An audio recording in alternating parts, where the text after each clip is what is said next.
Funding now on Indiegogo, it's Shadowbinders, our second chance offer to get 2 hardcovers of our classic webcomic delivered to your door. Steampunk, fantasy, and romantic comedy from Clownfish Comics. Go to Indiegogo, check out the link in the description below. Now on with the video. Hey guys, welcome back to Clownfish TV. This is Kneon. I am here with Geeky Sparkles. Hello. We're going to talk about Japan's manga and comic industry hitting record profits in 2020. Yep. So really there is no excuse. Again, we talked about this before with Western comics producers, but the amounts of money are shocking. Shocking. There's a demand for good entertainment. Yeah, imagine that. Good stories, good characters, good art. People want it. Who'da thunk it? Everybody who's been saying it all this time. So we're going to talk about that. We're going to talk about Demon Slayer. They finally Yay! announced a release date for the US for Mugen Train. And Evangelion, the last movie.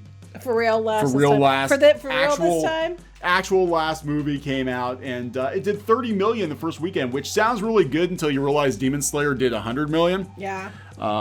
But you know, hey, it's still pretty good. Hey, we got Pinky Boo to watch it the other day. We did. Which is funny, because I kept telling her to watch it because it's good, and then her friend says to watch it, and then she watches it, even though she said it was because she found it when it was suggested to her. Well, crap, I've been suggesting it to you for, months. Like 6 months now, we've been trying to get her to watch Demon Slayer. And guess what? She loved it. She binged it. She watched the whole thing. In like a day and a half. So I think we'll probably go to the theater, hopefully. I'm hoping, and go see it. Because I know the one Pittsburgh theater, they get a lot of the Funimation movies in and stuff. So hopefully we'll check that out. And look, the article's on D-Res, because I was writing articles on D-Res now too. Yeah, we're going to talk about D-Res more. D-Res is coming back. D-Res is going to have some contributors, and I think it's time for a more balanced alternative website. Not alt-right. Alternative to the show media. Anyway. 100% independent. And also, Demon Slayers get McDonald's toys too.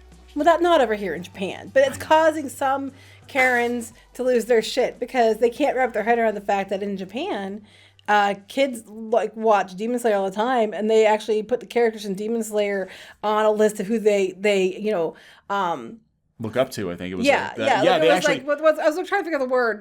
Look up to. Yeah, role models. Role model. That was it. They had Tanjiro on the list was actually outranking parents. Yes, and teachers. It was like, yes, what the this is frick? for the kids because they were there. The kids watch it. Yeah. So anyway, it is a cultural force. So we're going to talk about that before we get into it.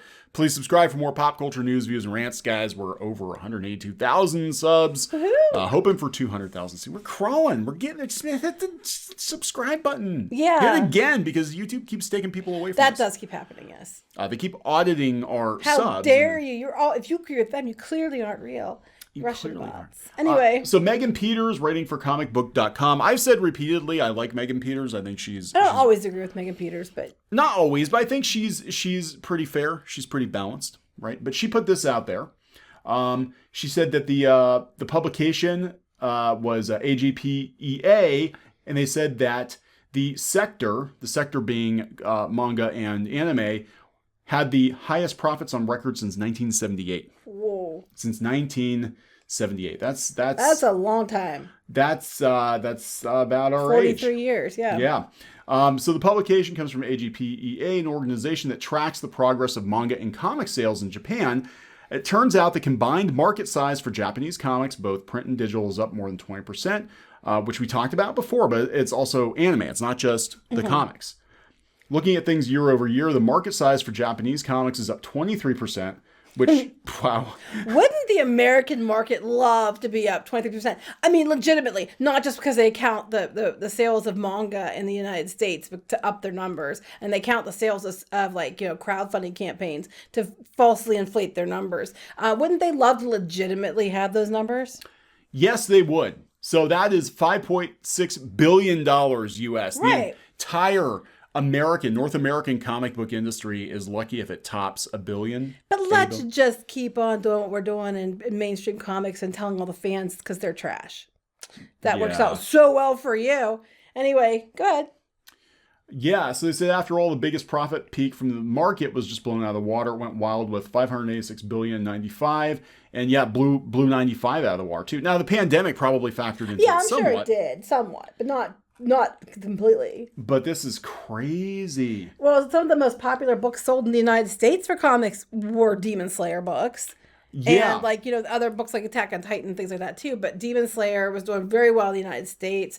There has been a demand for this movie to be released here. People have been waiting and waiting and waiting for it.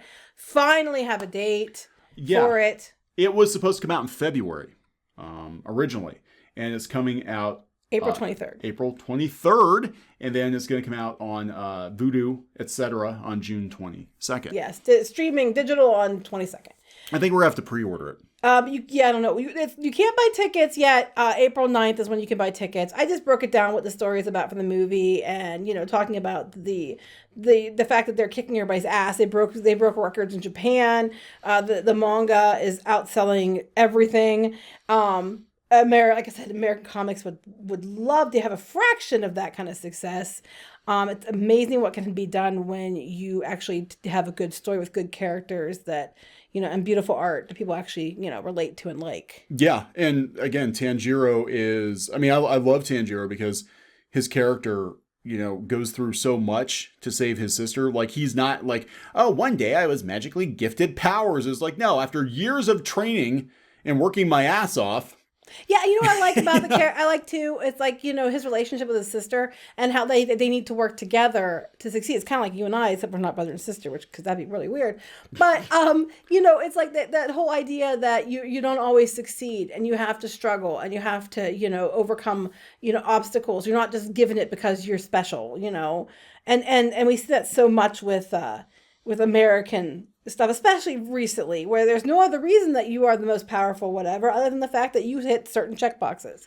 And that's ridiculous. Yeah, because now the thing here in American comics, and they were talking about it yesterday with the Captain America, new Captain America, it's basically a mantle that has to be handed to someone else who's not even a lot of times deserving. It's just like you said, it's like a certain like check mark. Like, oh, well, we haven't had a Spider-Man in a wheelchair yet, so we have to do that. Because, right. But instead of making a new character that would make sense. Right. And, we're just going to, give them the hand-me-downs of something else, which is absolutely insulting. It is insulting. Other people say it's insulting. It's basically like you can't, well, it's insulting on so many levels, because one, it's saying that you can't make new characters anymore, and two, it's like that people who are more diverse are only worthy of hand-me-downs. Right, that you aren't enough to make a new character succeed, and that's a load of shit. But it's interesting because this movie's coming out. I'm sure there's gonna be all kinds of hit pieces on it because the media has to white knight for comics like they always do. Yeah, or they'll try to take credit for it. Somehow. Yeah, they'll do that too. Somehow they will try to take credit for the success of Demon Slayer here in the States. Mm-hmm. You watch either the North American entertainment or animation industry, or it'll be the comic book industry. Like, comics are so successful, guys. Oh my God, look how much comics are selling in Japan. It's so good. It's good news for us in America. It's good news for us. No, it's not. They're going to kick your ass. And then we're going to sit here and laugh and make videos on it. So technically it is good news for us. It's great news for us. We had a really good year last year. Yeah, so it's great news for us, but not so much for them. Not for them. So yeah, Demon Slayer has done 417 million worldwide. A 2D anime movie during a pandemic. So far. Overseas. Yeah. During a pandemic. It hasn't even hit North America yet. Yeah. I mean, this is... Not that our market's, all important. I'm just saying it's going to get much... As it hits other countries, it's going to just continue to rise. Yeah. Another big one, finally, is Evangelion. Evangelion, one of the most popular anime series of all time. A lot of people's introduction to anime back in the 90s. Very polarizing series, and had already had multiple endings. The original show, then they went back and they did the rebuild of Evangelion, and they rewrote the ending again. So now we finally get the third or fourth ending. I don't keep track of Evangelion. I'm sorry, I'm distracted by the most popular article in Variety is TV ratings. Grammy Awards hit record low, down nearly 53% compared to 2020 show. Yeah, imagine that. People are sick and tired of watching these celebrities pat each other on the back. Yeah, there were some shenanigans. I know, like, The Weeknd said that he's not gonna submit his stuff for the Grammys anymore because it was like, I sold a shit ton of records and I wasn't even nominated. What the hell? Well, welcome to the real world where you can sell a lot of things and it doesn't mean that you're actually, like, I mean, we see it with Academy Awards and all the time. Whatever's the most popular doesn't necessarily mean it's the ones that get nominated. Because it's about the art. And I say up yours. But I just thought that was funny. Back to the story though. So we know we're getting the movie coming out. I thought it was interesting though about the McDonald's. Yeah, you sent this over. Because the movie's being rated R in North America. Yeah, it's by violent. our rating system. It is a very violent show. It's very bloody. But overseas, like, kids don't think anything of it. Like, they all watch it. Like, we were joking that Shinjiro was like their idol, and that he outranks parents and teachers. I was just thinking it's rated R, so are we in the dub version? We got Tanjiro be like, kick his ass, kick his fucking ass, Nezuko. That's right. Fuck him up, Nezuko. But yeah, Nezuko, fuck him up. Anyway, Because he always does a voice, Nezuko, fuck him up. Anyway, this episode brought to you by the F word. So apparently in Japan, McDonald's was giving out toys. And it was a Happy Meal. I mean, of course it was. What's happier than Demon Slayer? I mean, kid's family gets eaten by demons. That's some happy times. And here's the thing: in the United States, we do not. It's totally bullshit when people in the United States or in the West in general try to tell people in Japan how they should or shouldn't think, what their kids should and shouldn't watch, and all that stuff. And I'm not going to stand for it because that's up to them. And our sensibilities are not the same as their sensibilities, and they don't have to change theirs to match yours.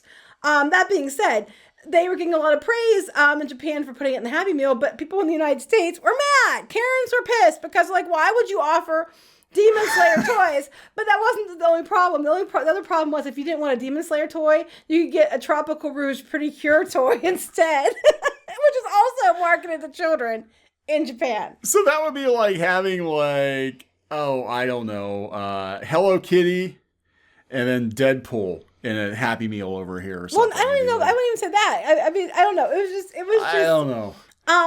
It was just funny. It was very funny. We talked the other day, though, back in the 80s, because everything I talked about really. Did they do Deadpool Happy Meal toys before? Maybe not. Probably not. They've done X-Men before. They've done. I don't know. I don't remember. Anyway, continue. Well, no, I was gonna say, like, we had toys based on R-rated franchises. We had Aliens toys. Mm-hmm. We had RoboCop toys. Oh, they're selling those toys at Walmart right now. Toxic Avengers. We had Starship Troopers. And I thought my memory was because at that point I wasn't really collecting toys anymore when Starship Troopers came out. But I looked, I'm like, there they are. I wasn't nuts. They had Starship Trooper toys. And that was a very gory movie. But they had toys for kids. So, figure.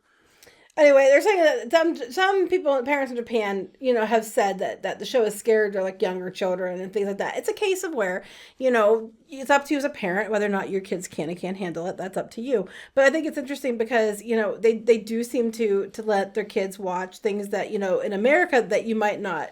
You might get weird looks from other parents if you say, hey, my kid's watching that. Like the Sailor Moon transformation sequences when she's pretty much naked and stuff. They didn't think anything of it. They go to bathhouses and stuff. I know. You can't compare what we think about things to how they approach things. It's not a fair comparison, and it's not fair to say they can't do it their way just because you don't like it, because you're not them and it's their country, and if you have a problem with it, you sit and spin. I don't know what to tell you. But anyway, I just thought it was interesting the Happy Meal toy thing, and I'm like kind of quasi hoping we get Happy Meal toys here, but I know we won't because it's rated R. God, I would love Happy Meal. I need to get these. We need to get these. I'm like, I would love the Happy Meal toys. I would buy the Happy Meal toys, but I don't think they're going to make Happy Meal toys in the United States. Side note about McDonald's in Japan. So a friend of mine from high school went into the service. He was in the Air Force, and he was stationed in Okinawa. And he said, you would not believe how clean the McDonald's are over here. You would not believe how good the food looks compared to over here. Like, people working at... See, Tanjiro's smiling. He's smiling. He said they're the happiest, most polite employees, and the food, the McDonald's in Japan, looks exactly like it does on the menu board. Like, you could take photos of the food. It looks so good. And he's like, then I come back over here And it's just like you're lucky if your hamburger's wrapped right. Well, it's a matter of pride in what you do, no matter what the job is, and and then that translates. But I was just like thinking about Tanjiro too, and one thing I like about him is, and other characters in anime and manga you see, is this idea that even though bad things happen to them, they keep moving forward and they have empathy and they're kind. Yeah. And that's something you don't hear over here, I don't think, as much. Yeah. No, I agree. Yeah. So anyway, we're going to wrap this up. I just want to make sure people knew that it was coming out and that the comic and manga are kicking American comics ass again, because we got to get that in like once a month. Every chance we get to just pour salt in the wound, and the wound is self-inflicted. Yeah, that's it. You guys keep ripping it open. You can fix it. And you can have your cake and eat it too. I mean, you can totally have diversity and inclusion added into comics in a way that's done that makes sense and that isn't insulting to somebody else or taking away from somebody else or belittling somebody else but giving them hand-me-downs. Yeah. There's so many things you can do to make it that it would work, but you just refuse to do it, and then you blame everybody else except for yourselves. Nezuko fucked them up. That's right. Well, she already did. Already did. Nezuko fucked you up already. We're gonna wrap it up. Yep. Please subscribe for more pop culture news, views, and rants, guys. We'll talk later. Bye.